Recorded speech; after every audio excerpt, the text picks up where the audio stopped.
Hello and welcome to the Give Me the Remote podcast. It is episode 39 on Thursday, 9th of May, and I am joined by my long-suffering, hard-working pod... What do you call a person that's in a pod with someone? Potter, John. Hello everybody, how are we all today? And I'm Sheridan. Yes. Alright, so... Smoothest intro ever. Look, I don't go for smooth all the time. Not Sometimes all the time. It gets a little interesting. Yep. A little unprofessional. A little wacky. Okay. So we're going to start off this week's pod with extremely wicked, shockingly evil and vile. It's about another missing girl, isn't it? Ted, did you do it? No. Which is a long-awaited movie about Ted Bundy, starring Zac Efron and Lily Collins. It's based on a book that was written by Ted Bundy's real-life girlfriend, Elizabeth Kendall. And is in many ways from her point of view. It is from her point of view, which is why I have to probably start off by saying that it's so surprising that she is such a completely two-dimensional and boring character in this film. Thoughts? Feelings? Yeah, I mean, this is a very problematic movie. And if you want to know about Ted Bundy, you're much better off watching, is it called Confessions of a Killer? I think that's what it's called. It's on Netflix at the moment. The documentary on Netflix, which has the actual Ted Bundy talking about Ted Bundy instead of Zac Efron pretending to be Ted Bundy talking about Ted Bundy. And for all... The actual documentary shows you more of the gruesomeness of Ted Bundy's crimes than the movie about Ted Bundy's crimes. Yeah, this is the funny thing about this film, and in some ways, I guess halfway through it, I thought, you don't really know very much about what he's done as a killer, and maybe that's a good thing, because maybe that's not about glorifying him as a killer. But then it just sort of goes on to glorify him. But it's all about, it's the age-old story of Ted Bundy. Oh, isn't he so charming? Isn't he so handsome? Which I think does a tremendous disservice. They could have shown us... I mean, he killed how many people on record? Well, he's confessed to killing 30 people within a 4-year period. Jeez, you could have done a montage of the lives of those 30 people. Yeah, and it kind of... So it sort of starts in a... It's a little bit unclear. It starts in the middle of the story as well, which is difficult. Yeah, so, I mean, Ted Bundy only... Well, the confessed killings were over a 4-year period. They might have been exaggerated because there is a possibility he was putting his hand up for anything going to keep his interrogation going to stay out of the death penalty. Well, actually, I think it could go either way, but there's a great deal of general uncertainty. Consensus is that he killed more people than he confessed to. But anyway, whatever position you take on it, he confessed to killing in a 4-year period, which is a very short window. It's a little unclear as to where it starts, but basically... I mean, there was that killing spree in the sorority house that certainly helped inflate the numbers, but... Well, so this is, I guess, one of the issues that I've got with the film is, so it starts, midway through his killing spree, and his girlfriend sort of... He's, fobbing off these newspaper reports about him, and because he got arrested in a different state. And so before the internet, I guess it's really hard for you to find out if your boyfriend's been charged with multiple homicides, but she accidentally, comes across an article about it. And he's like, oh, no, this person was just shown a mugshot of me. They're trying to pin it on me. Yeah, so, she believes it was an him. era when... Let's face it, the era is not over when crimes were pinned on people unfairly as well. Yeah. And then, it goes into his trial, and it goes over what I think are some of the most gone over parts of Bundy's crime spree, which is, as you mentioned, the sorority house killings, because he does those when he escapes from prison. There's nothing new there. There's nothing, and I'm not asking for new facts, because they're not going to happen now, probably. But they could have told more stories. Exactly. I'm asking for new stories and new perspectives, and I think I haven't read the book that it's based on, that Elizabeth Kendall wrote, but I just found it really surprising when I was doing research after watching it that it was based on a book written from her perspective, because her character is such a nothing character in this movie. Oh, look, it was a moderately tender story of how she fell in love with this killer. And for me, there's a moment, and this is quite early on, so I don't feel I'm spoiling too much, where she takes him home, and knowing what you know about him, you're wondering if he's going to kill her. And then he realises she's got a child. And my personal feeling is if she hadn't had a child in the house, he would have killed her. Maybe. I mean, no one can know for sure. The thing is, I don't know how genuine that scene is. Yeah. Because there is a scene depicted towards the end of the film where she confronts him about the murders, and that scene is entirely fictional. Yep. It didn't happen. It's not in the book. Yes, look, and the other character, who I think is actually a little bit more well-developed, but maybe it's just because the character as a sort of... Well, sorry, before I start rambling, it goes into Carol Ann Boone, who Bundy married after he was arrested and in prison, and was, I think, through the appeals process from memory. Yeah, and I mean, she's a right nut job. And so I think that character's more developed because by its very nature, that character is probably somewhat more interesting, because who the hell marries a serial killer? There were women lining up for that. I mean, I know. she had to fight her way to the front of the queue. And which does beg the question, I'd love to know what happens with the rest of her life. How does she go to a singles bar and get talking to a guy and be like, oh yeah, I'm Ted Bundy's ex-wife. I've got his child at home. Yeah. I don't know. I've never done any research on her, actually. That would be interesting. That's another story that'd be interesting. I think one of the things that annoys me the most is that I felt like half of this film is taken up in Ted's final trial. Yeah. Which the video already exists of.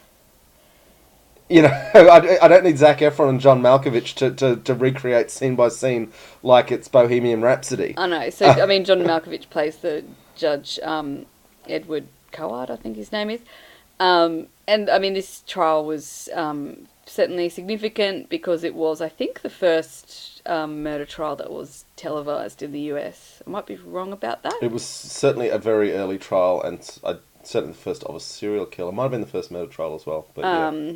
Because there wasn't the demand for garden variety trials. But anyway, yeah, and I mean, that is a really important distinction between the US justice system and ours, which is that now it's actually a fundamental kind of part of the US justice system that you can watch court trials on video. They video them and you can watch them online. And there's an argument that it actually has in the US created a culture where people are much more aware of their rights and of the judicial process, because they watch things like this murder case. The O.J. Simpson case is obviously another one that's comes to mind immediately. So it is interesting to kind of, I guess, think about that this was the beginning of that. Yeah, look, I think on many levels, at many times, the Australian justice system is far too precious, insular and hidebound. At the same time, there are problems with televised trials. Oh, definitely. I mean, it's created... The judges, particularly judges who are up for election, which is another system I would not replicate. But that's a complete difference to us. But yeah, you're right. That makes them... hammered up for the cameras. Yeah, and it does create also an increased intensity to the adversarial nature of Western justice systems. Because they're not inquisitorial. Well, the lawyers are advertising for their next case as well. And they are performers, and that's what's definitely televising court cases has created a performative element to the lawyers over there. On the other hand, anything that increases people's understanding of the justice system, I struggle to see how that's a poor thing. Oh, and also anything that increases transparency of the justice system. Yeah, and there are many trials when the verdicts come as a surprise to people who haven't watched the proceedings. That's a common Yeah. thing with trials, and the more people who have actually watched the proceedings say, "Oh, I could see that coming," that helps with high-profile trials versus the black box. Shazam! Suddenly, someone's guilty overnight. I can think of a recent case in Australia where that's caused a lot of trouble. The secrecy of the trial. What? Oh, Let's not go any further on that one. are we allowed to talk about it? Yeah, it's hard to tell. Well done, Australian justice. But it's like literally you can go tomorrow through the TV archives and cut up that trial for the highlights. And in fact, most of the documentaries on Ted Bundy have already done that. And you've made this movie without needing to get Zac Efron and John Malkovich out of bed. Yeah, and look, I do have an issue. I mean, I'm a true crime fan, right? And I often grapple with what that means because there is, obviously victims groups are quite against, I guess, the glorification of crime for, their relatives and whatever. And then you've got people like me that just kind of consume it, and it is a weird morbid fascination. But I think my issue with this is that they almost go too far the other way, where they don't talk at all about what he did. And I mean, Ted Bundy is one of the most violent, evil killers.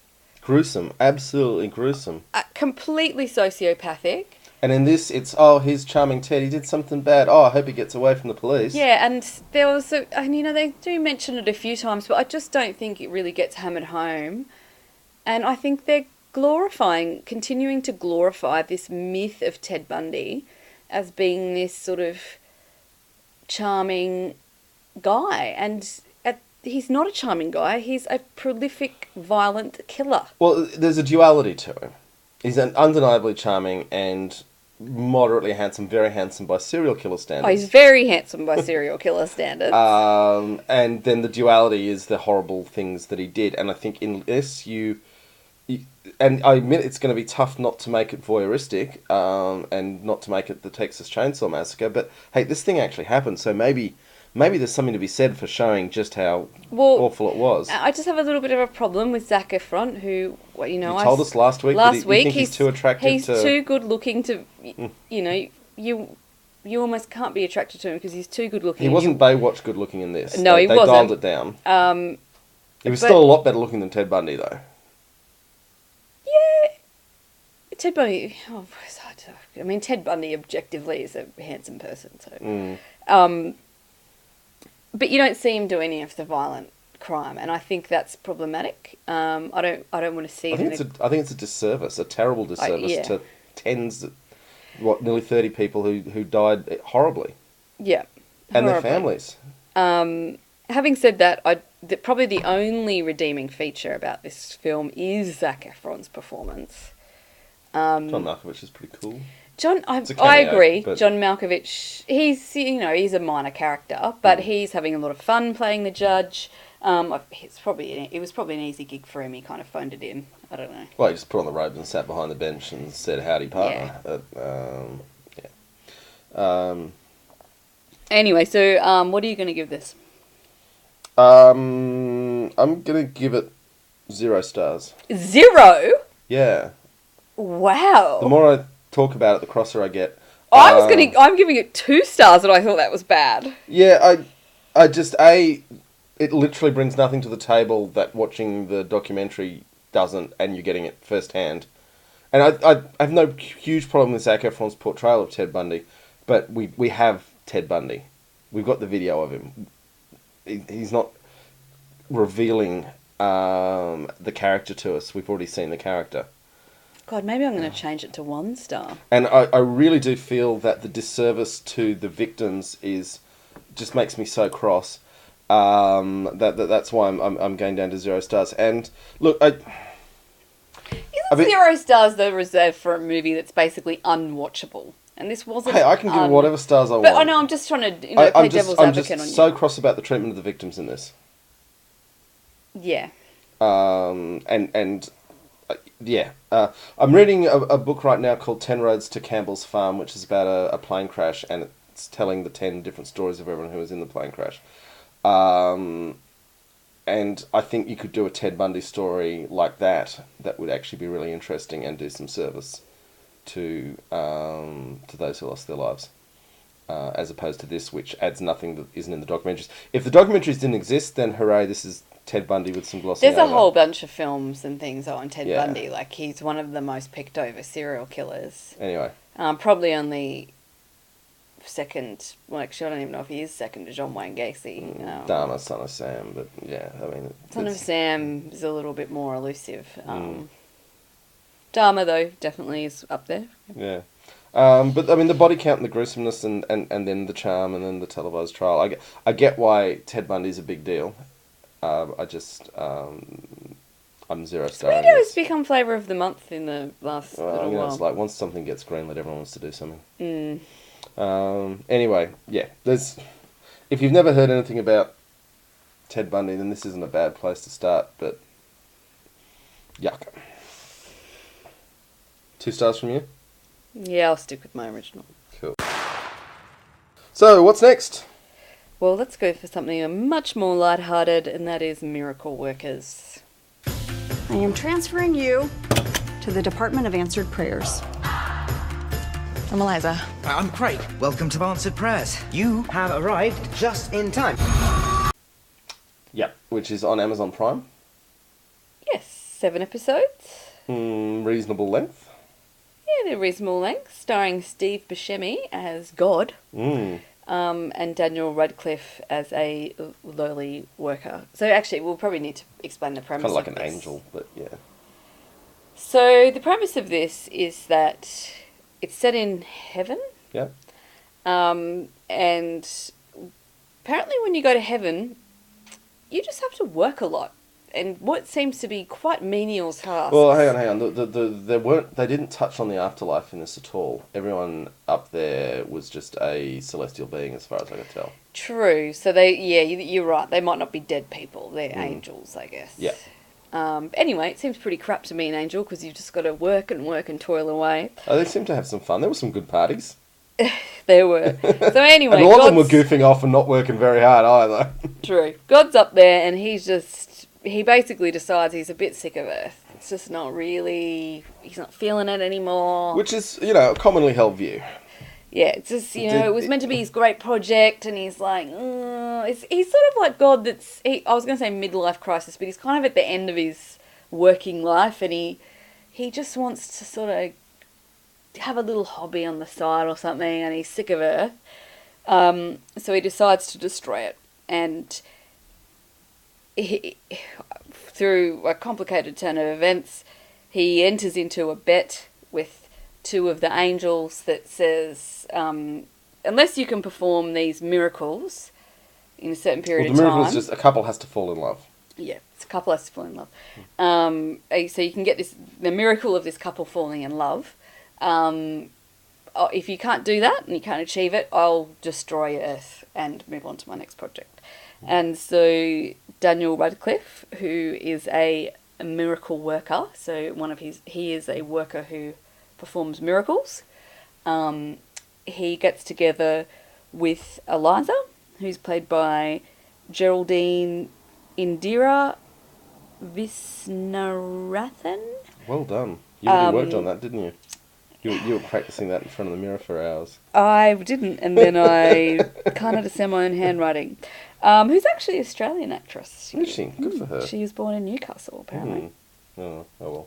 I think her life's improved. I'm just joking. There's nothing wrong with Newcastle. It's a lovely town. Yeah. All the people in Newcastle are going, Yeah, someone from Canberra. So they get together and, try and perform this miracle. And that's basically the story. What are your thoughts? I liked... the idea of the celestial realm as a mundane, boring bureaucracy is nothing new. This has... Really? I found it quite then I didn't mind it as Oh, an you idea. go back to C.S. Lewis's Screw Tape Letters for the premise of this. You're just a bit more highbrow than me. Yeah, and probably you could even go back to Dante's Inferno, really, for a lot of the premise that's going on here. So the idea that God's realm is the great bureaucracy in the sky has been with human beings for a very long time. Pretty much as long as bureaucracies have run our lives, But we've the equated bureaucrats the two. in this are like the heroes. Well, bureaucrats can do good things sometimes, Sheridan.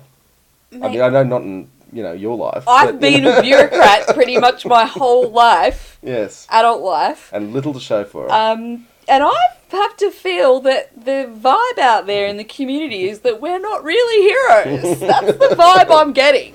Yeah. Moving on from that, though, so the concept is not radically new. The implementation of it is somewhat in that they're doing things via computers, and there's a sense of instant communication and things like that. That's good. The way that the miracle workers constantly rely on their burst appendix button to manipulate human beings is A, horrific, and B, portrayed very humorously in a very dark, horrific way. But it's also like actually Oh god, quite... that guy's standing on the wrong side of the road. Boom! Burst appendix. Ah! It's actually also quite smart though, because no one really knows what people's appendix are for. Yeah, they do. Oh, they worked that out. That was only recent they worked that out, to Sure. be fair. Okay. What do they do again? I think it's where your body stores the intestinal flora and fauna that you rely on for your... But you can survive without it. Yeah, but it's not as good. You need to eat more yogurt to top those things up. But yeah, appendixes do serve a purpose. Anyway, but it was... But they're bad for you when they burst. Absolutely. I thought this show was quite, charming and watchable and lighthearted and quite feel good. Definitely some... it's a really eccentric performances from Steve Buscemi and Daniel Radcliffe. Who are they are the real stars of the show. I really, really like... so God has this assistant, Sanjay Prince. Mm. And I just loved the character. Like, he's just like this constantly... it's basically like an executive officer.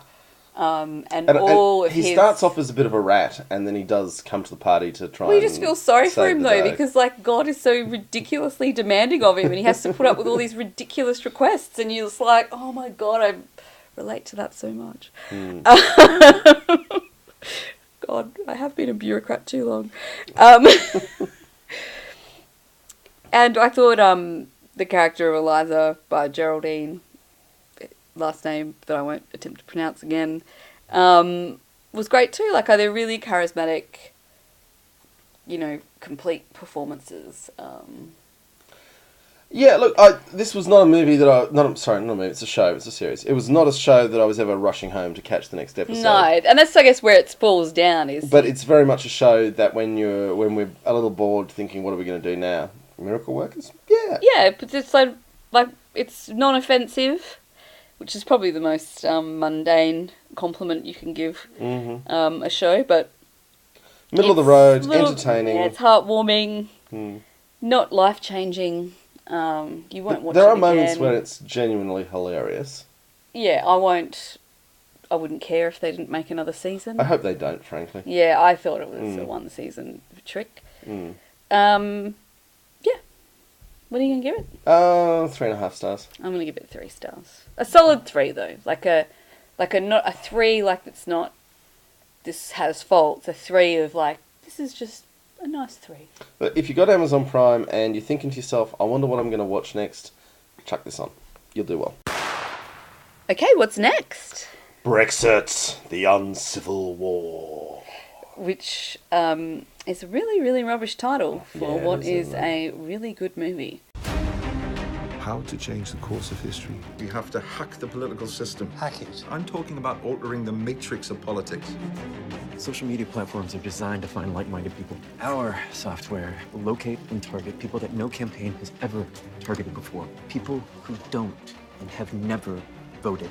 3 million extra votes that the other side have no idea exist. You'd go as far as really good. Okay. Well, look, I'm going to wait until the end to decide where I go on this one, but I'm feeling pretty generous. So this is a movie about, obviously, as it says, Brexit.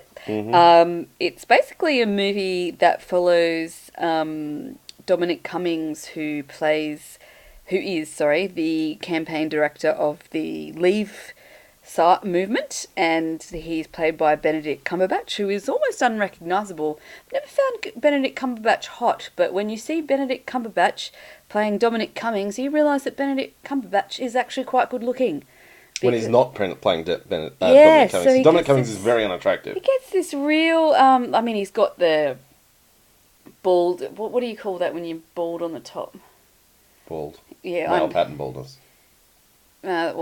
Anyway, he's got a really unattractive baldness pattern, and he's quite saggy. He's very British looking, quite pasty and a bit saggy. Sure. It's a very, very good physical performance by Benedict. And Dominic Cummings, you can look him up on Wikipedia. I mean, he is a famous lunatic of right-wing British politics. I do have to confess, and we're going to have to do a few things in this podcast because I think there's lots of people like me that don't understand what the frig UKIP is. And John tried to explain it to me before, and it made no sense to me whatsoever, other than I aligned it with being like Clive Palmer's United Party. Kind of the opposite. Kind of the same. Anyway, there's... Fringe politics is always a lot more complicated than it looks on face value. But, yeah. Well, if you're saying then that Dominic Cummings is a crazy right-winger, that's not When I say right-winger, I'm not talking far-right. But he wasn't really portrayed that in this film. But he's always worked on the conservative side of politics. Well, the way they portrayed this guy in this film was that he was just a guy that just wanted to win. Who happened to be a professional campaign director. Yeah, and he just wanted to win. And well, he didn't. Professional campaign directors come from somewhere in politics. They don't but it was spring out of the ground, thank God. But it was like he didn't care about the outcome. And in fact, there is, because it starts and ends with a fictional, what I would describe as equivalent to in Australia as a Senate Estimates Committee, where a parliamentary committee, is grilling him on the campaign. Yep. And he basically expresses a degree of being agnostic about Leave or Remain. And he just says, well, I basically just went for the Leave because that's what I was hired to do. But he's not a reliable narrator when he's talking to a parliamentary committee. But I mean, that parliamentary committee is actually not real. That was fake. Which I accept that they needed it to kind of put some, because they kind of needed bookmarks on it because it is recent history. We're still in it. Yeah. Now to try and put some narrative structure on this is set before they finalise which group gets to be the formal Leave campaign in the Brexit referendum. And that's very important because the way the referendum was set up, that the side that got formal recognition got huge gouts of money to spend. And this was bitterly fought over by various tribes of anti-European politicians in the UK. So the first half of the movie is Dominic's group getting winning the official recognition. And then it goes into the rest of the campaign for how a lot of, from his point of view, is managing the crazies, because there are lots of anti-EU people who are pretty horrible and you don't want to scare your mainstream voters with these people. But you still find it very useful if they're out there dog whistling to the fringes. And the other part is how we got in bed with Cambridge Analytica, or I think they call it Analytics IQ, maybe, or Analytics. Yeah. Anyway, the big data, Facebook data harvesters, and essentially found, and this is the big thing. This isn't like a Michael Lewis book kind of story of the underdog who finds the angle, like in The Big Short, or Moneyball.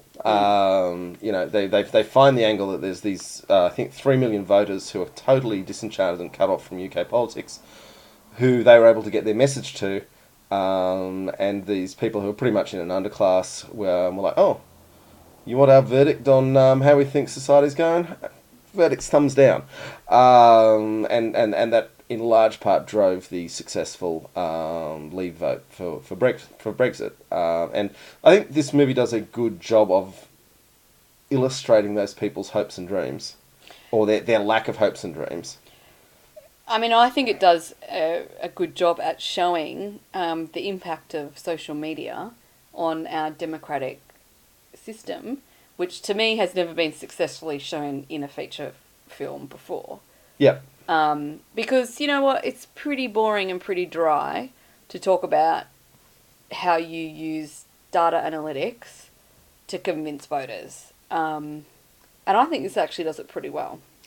Look, I've never done this stuff for a political campaign, but I have run social media advertising campaigns, and it's an immense feeling of power when you've got a budget and you start plonking your messages into different interest groups. It's near godlike. And to be doing that with millions of dollars to spend, and you can track your response rates in real time and see how your messaging's doing, it's amazing. And there's this amazing scene that I actually think is probably one of the best scenes that I've ever seen in a political film, drama, ever. So the other side of the narrative is Craig Oliver, who's in the Remain campaign, is holding this focus group. Which focus groups are an unbelievably discredited old school way of doing things. But the Remainers were using it. They're so old school, and this focus group just goes down like a lead balloon. Like, it's so bad. You know, people end up crying. He ends up having to burst in because he just doesn't understand. Like, but it is just this beautiful moment of how everything has changed so much, because they were using focus groups, and then you have Cummings, who's over there using this extremely sophisticated, powerful social media influencing. And I'm sure that's probably exaggerated, because I'm sure that Remain were doing it too. But you just, and that to me was just the whole moment where I was like, that's why they lost Brexit. That's why they lost. Because they didn't move with the times, or they weren't willing to be cunning enough, because there is so much cunning that's involved in the social media campaigns. True. I mean, getting slightly beyond the scope of the film, although I think within what they're talking about, because I spent 8 years as a political journalist, and one of the things that I always found really interesting was that politicians honestly believe they're popular. They say, I am more popular than any other politician in my electorate, therefore I am popular. And when they do that, they completely misunderstand that they are still extremely unpopular, just slightly less unpopular than the other very unpopular people they've competed against. And what David Cameron did when he set up the Brexit referendum was to give people essentially a way to vote against all the politicians in their minds. Yeah. And which is what, I mean, that is what Trump did as well. Yeah. Also helped by very similar social marketing things to this. So anywhere you live in the world, I would say, as Sheridan said, this is the first time you'll see in a movie format an explanation of how some of this stuff works, and is very valuable and worth watching for it. And as a movie, it trundles along quite nicely. There are some revolting characters, there are some okay characters, and there's a bit of action, tension, conflict, everything you really want in a movie. Yeah, I mean, I did read some, because I'm not as up on the UK politics, I have to say, because, you know, like, I don't understand what UKIP is. It's the United Kingdom Independence Party. It's a single-issue party. John explained it to me. It's gone through a lot of iterations as time goes on and as Britain's relationship with Europe changes, because essentially it ceases to have a purpose if there is a UK Brexit. Anyway, I don't understand what it is. I still don't understand what it is, but I don't understand what a whole bunch of things are in politics, like Clive Palmer. Which seems, money. Which it seems like, you know, that's what UKIP is to me, but John tells me that's not true. Anyway, but I read an article by a Guardian journalist whose name is escaping me now, from the UK, who was really, really scathing of this film, and she said that she felt as though it was actually really irresponsible because it played characters like, well, not characters, but people like Nigel Farage as being like buffoons and not really knowing what they were doing. And she was saying, well, no, they did know what they were doing. They're actually evil people who were very strategic, and just because you dislike them doesn't mean you can portray them as buffoons. And they do that with Farage and His billionaire buddy. and even what's his face with the hair, the Mayor of London, Boris Johnson. When these people, I mean, I think it's too easy to think about these people as being buffoons. That's a cop out. I think with Nigel Farage, there's no reason he can't be both.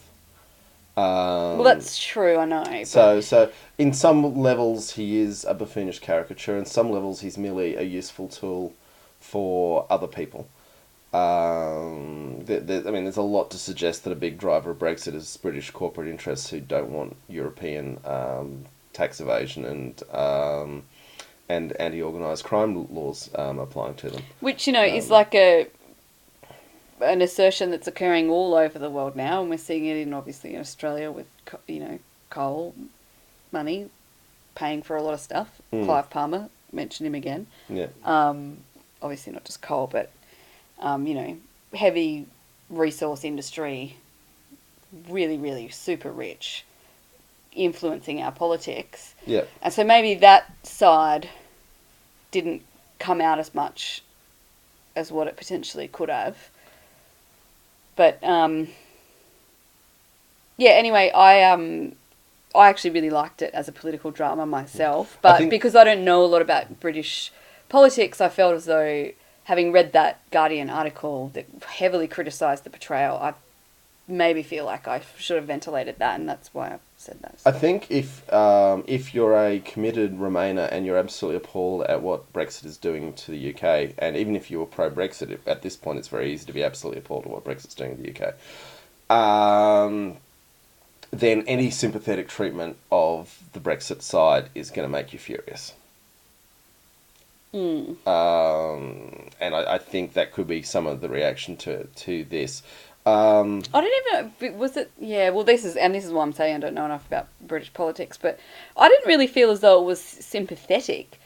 I actually felt as though it was trying to say there's certain powers within politics that are just better equipped at influencing the democratic process.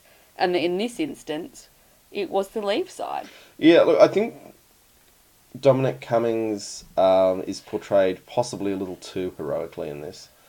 There are times when he stands up to the crusty old dudes and things like that. Well, yeah, and that's why I was saying, I'm surprised to hear you say that he's this, really right-wing guy, because he was made out to be, a fairly impartial, I'm just doing my job as a political operative, yeah, but I'm agnostic about the actual sides on this one. It could well be he just goes where the money is for anything, and that's how he feels he makes his living. I think to do that without any thought of the consequences of what you're campaigning for would actually make you a far worse person than if you actually believed in this stuff.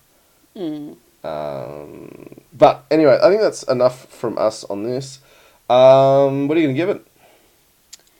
What are you going to give it? Yeah, your turn. I'm really torn. I'm really tempted to give it 5 stars, actually. 5 stars? Yeah, I'm gonna go there. Wow. I really liked it. I thought it was actually quite an important movie, and I think making a film about really recent political events, in fact, events that we're actually still living, and to have it done in a quite measured way, that where I learnt a lot. Is really just great filmmaking. And I thought all the acting was just top notch. Benedict Cumberbatch's performance to me is just a really physical. I didn't actually believe he was Benedict Cumberbatch. Yeah, and you're not a Benedict fan I'm not a Benedict fan. I find him quite dull usually. Yeah. So yeah, I thought this was a really, really great film. So I'll agree, as a piece of storytelling, very well done. As an attempt to explain some of the more modern workings of politics, which 90% of the population, probably 99% of the population, haven't fully figured out, I think that's very valuable. Mm. You can quibble about the portrayal of particular personalities, or you can argue vehemently about that, I suspect. But I'd still reckon I'm going to give it 4 stars myself. In that, it's a film more people probably should watch. Oh, I really do. I mean, you would, if you don't know anything about how social media is being used to influence your vote, watching this film will, to me, should entirely change your perspective on it. But you haven't actually changed your use of social media since watching it. But I feel as though I've always been a reasonably critical viewer, like critical consumer of social media. Okay. Like if someone puts a post up, like someone put a post up today that said, Albo said that, Anthony Albanese, he's a Labour politician anyway, said that, there was a legitimate argument against same-sex marriage or marriage equality. And I went to share it, and I thought, no, I'm going to research that. And I always research that stuff before I share it. I always do. Mm-hmm. So I feel like I've always had a critical mind to it. Some of the other stuff about mood influence and stuff they didn't get into in this, where you deliberately put up bad stuff pretending to be from one side to discredit it. That's a whole new world that I don't think even good critical thinking can necessarily overcome some of that manipulation. I agree. Yeah. Anyway, that's it from us. If you've got anything you'd like to tell us, do please email us at gmtrpodcast@gmail.com. We always read out your emails. We don't necessarily promise to always do that. If we don't like your email, you might miss out. Is there emails we've got we haven't read out? No. Oh. That's why I said we always do it. Oh, it's just the caveat confused me. And of course, do please give us stars and reviews on the Apple Podcast app, because that's the only thing that matters in the world of podcasting. Thank you, folks. We'll be back soon. Thanks, folks.